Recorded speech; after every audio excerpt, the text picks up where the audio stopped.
masasabi ko lang dyan, hindi na ako makakakita ng katulad niyan. Kakaiba yan. Very rare yung pagkatao niyan. Sa mga pinagkikwento niyo naman, talagang walang katulad. Nag-iisa. Nakakainis na minsan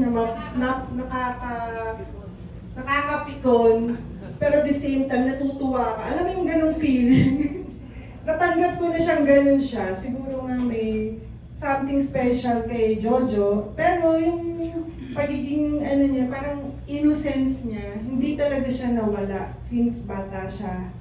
Yung wala nang marinig, lahat ng tanongin mo, minsan magulat ka na lang sa palengke, dun sa amin. Kilala siya lahat, kahit saan ka magpunta. Yung mga friends ko from college sa UP Diliman, lahat nung nalaman nila, sobrang iyak talaga sila nung nalaman nila si Jojo. Yung pati friends ko from Philippine Airlines, lahat ng classmates ko nag-chat sa akin na devastated. So parang hindi nakalain na yung si Jojo na parang bata na nawala na. Ang maano kay Jojo, tapos na yung kanyang hirap, masyado nang mahaba yung pinagdaanan niya. But he was really a cooperative patient. Wala kang masabi, hindi siya nagpahirap sa amin.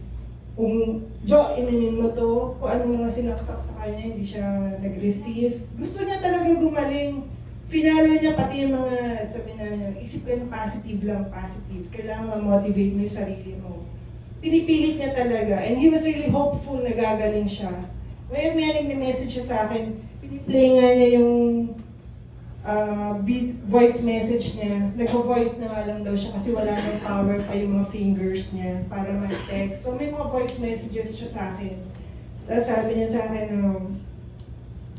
konti na lang to te, konting konting therapy na lang to, di ba rin? Sabi niya, at malapit na ako. Sabi ko naman, oo naman Jo, sabi ko, mula nung pumasok ka dyan, ang layo na nang narating mo. Ang layo na nang narating mo mula nung pumasok ka dyan kasi na-stroke pa siya, na-COVID pa siya, at lahat-lahat na. All in, kinuha niya lahat, sabi nga ng mga doktor, kinuha ni Jojo lahat ng sakit. All in one go. Tapos sabi niya, pero malakas din ang fighting spirit ni Jojo. Kasi, siya, siguro, sabi nga ni Arnie, yung lagi niya sinasabi ni Arnie, pag si Jojo may ginusto, gagawin niya. Yung, pag naipinutin, naisip niya yun, gagawin niya. Kilala namin si Jojo, yung kayang-kaya niya. Tsaka yun, gusto niya rin gumaling dahil para kay Papa, kay Mama. And who would ever thought na siyang mauna? It was really out of the, never namin naisip. Hindi ko naisip talaga man, di ba? Siyempre, yung order of life. Dapat si Jojo, ay, magulang. Tapos inisip ko pa dati na, wow, may katuwang ako pagdating ng araw pag nag-alaga kay Mama at Papa. Eh, sino naman mag-isip na, Diyos ko, siya palang aalagaan ng Mama at Papa. And talagang bilib ako kay Mama kasi siya talaga yung moving force namin. Tapos si Papa naging pasyente pa. Lahat yun nangyari, pero for all of this, we are so grateful. We are so grateful to God because pinakita niya na kung gaano kami kalakas during that time. We were so strong because pinakita niya kung gaano siya ka-powerful. Kakayanin may problema. Like si Mama, she's already 78. 78 ka na, Mama? 78 na si Mama. Pero si Mama lahat na naglakad niya na mga, hindi na kami nagtawag talaga, di ba? Kasi ganun pala na-realize ko, Tito Raul, Tito Boy, sa pamilya pag may problema, yung pamilya natin, unique din yung pamilya natin eh. Alam mo yung marami tayong imperfections as a family. Pero ganun pala yung pamilya. Minsan gusto mo hanggang kaya mo makaya, kakayanin yung pamilya lang. Na hindi mo, kasi alam ko marami na tayo kanya-kanyang problema eh. So hindi talaga namin shinare na kung ano na yung kasi maraming bigat na masyadong problema din ni Jojo. Pero kinaya naman na, alam namin, umasa kami sa medicine, yung mapapagaling siya ng gamot kasi binibigay naman lahat ng gamot na kailangan niya. Kaya yun, pero tapos na yung lahat. And I'm just so grateful to God na ano yun pa? Just so grateful to God na nakaya namin to, nalagpasan namin. With all your help, with all your support, as a family, talagang pinakita niya na importante ang pamilya. Hindi mo makakaya ang mga bagay-bagay sa buhay kung yung pamilya mo ay wala sa tabi mo. Diba? Kaya thank you ako sa inyo lahat na hindi nyo napapabala. Lalo na yung mga prayers nyo na tumutulong hanggang makatapos si Joe, makagraduate sa buhay na to. Nakayanan ni Jojo hanggang halos 1 taon siya nagsuffer. Nakayanan ni Jojo. Kaya thank you sa inyong mga prayers. Ang mga hindi ko makakalimutan kay Jojo, marami akong consumption dyan. Pero yung mga, alam niyo, yung mga minsan yung naisip ko, dumating sa akin yung point talaga na everyday, kailangan i-cherish mo yung everyday. Kasi ngayon, kaya alam niyo, marami akong, sa isa kong phone, lahat ng tao, kasi nga tama si Ella, tatawag yan minsan. Minsan wala na makakwenta-kwenta sinasabi niya. Tatawag yan, tulog na tulog ka, tapos tatawagan ka niya. Kikwento na naman siya ng ganyan. Pero ni-screenshot ko yun. Lahat ng mga tawag niya, yung picture ko, minsan nakapantulog ako, or minsan nasa aeroplano na ako, tatawag siya, sabi niya, kumusta ka? Ganyan. Minsan walang makausap lang yun siguro. Naghahanap din siya kausap, hindi nauubusan ng kausap. Gusto lagi may kausap. Kaya sabi ko si Jojo, minsan yung mga kinikwento ko nga sa inyo, may cute ways siya na minsan nakakainis, pero minsan naman, hindi mo magkakaiba talaga si Jojo. Minsan sasabihin niya, pera. Papasok yun sa kwarto, yung collapse na ako sa pagod dahil galing ako sa galing akong pinakamahabang flight. Papasok yun sa pagkahatid kila lunch ng umaga, papasok yun ng pinto. Ano yun? Hindi na pa yung mata ko. Ano yun? Pera. Pera, anong pera? Kakasweldo ko lang sa'yo, kakabigay ko lang sa'yo kasi binibigyan ko siya ng 10,000 every month.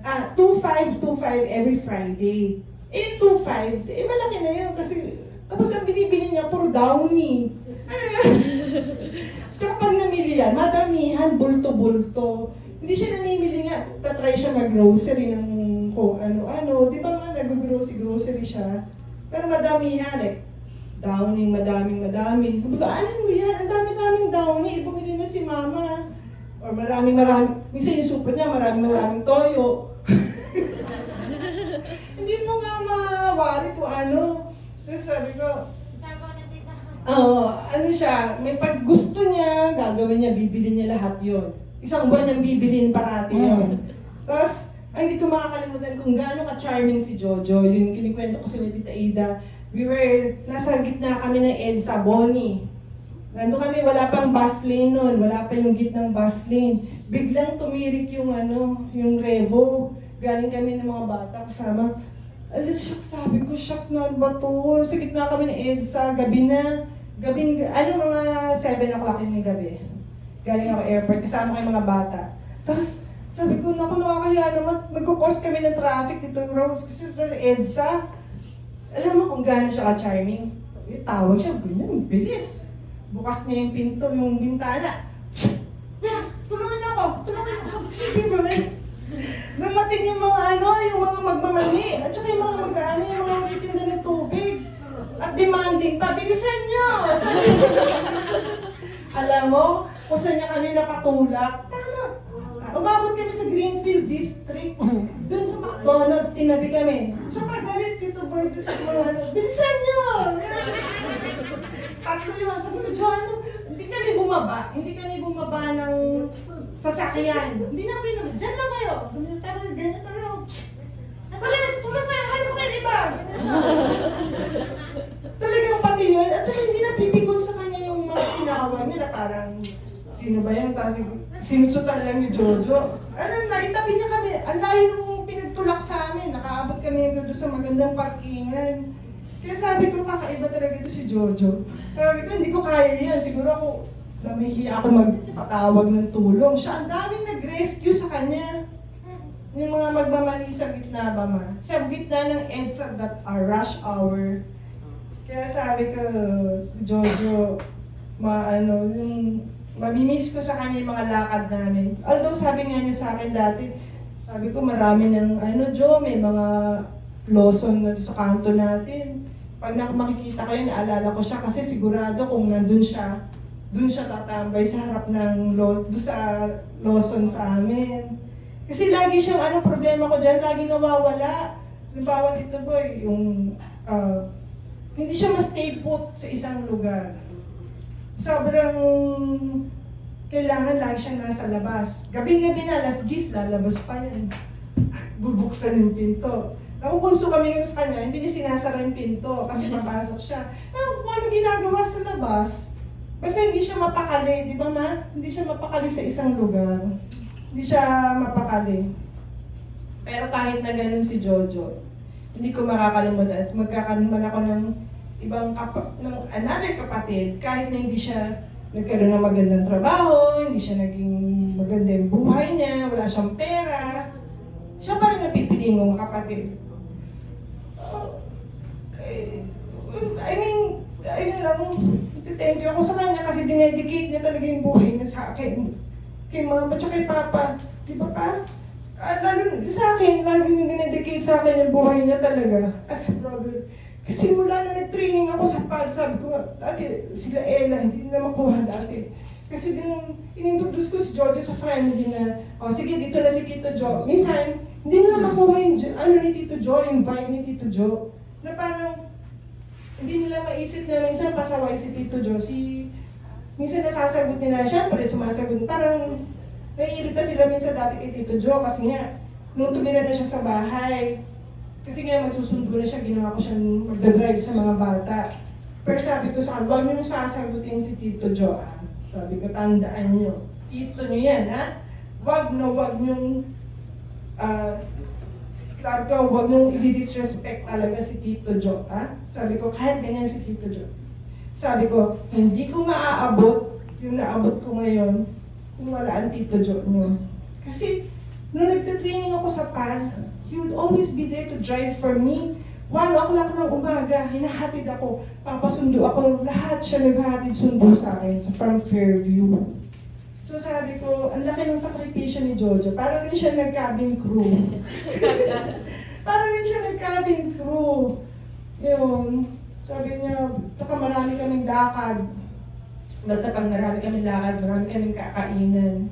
Kaya namimiss ko talaga yung kung saan kami kakain after. Basta, minsan naman nakakapag-suggest din siya na may sense.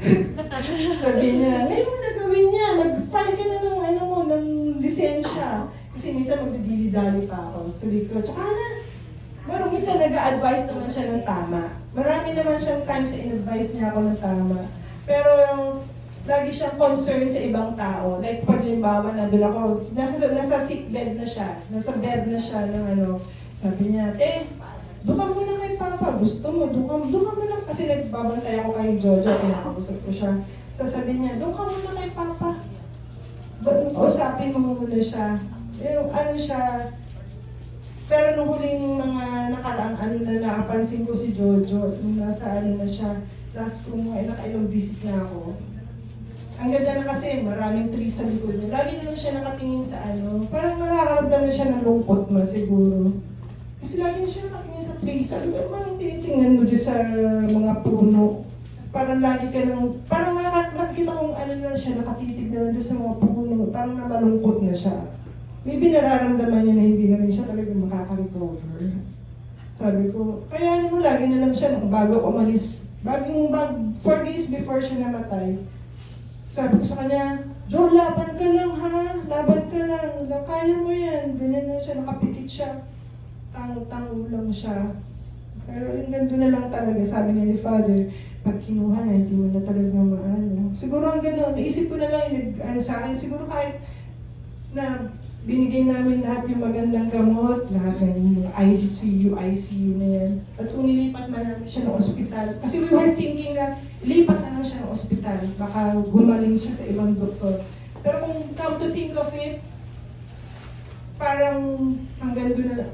Kung doon pa lang sana, kung ginusto ni Lord na gumaling siya, gagaling siya eh. Kaso hindi na siya talaga gumaling eh. Ibig sabihin, hindi inalaw ni Lord na gumaling siya. Siguro gano'n na lang. And yun na lang sasabihin ko. Thank you, Jo. Thank you sa lahat ng mga happy memories. Thank you for being the best brother. Hindi ko makakalimutan ikaw kasi ikaw lang naman ang brother ko. Thank you for dedicating your life to your family. Sana natin kita sa Boracay. Hindi na matutupad yung Boracay natin.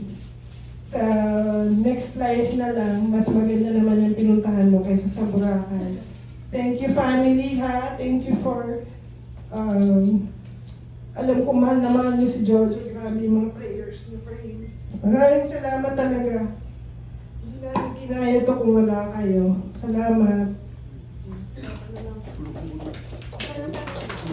Ay, Papa na last.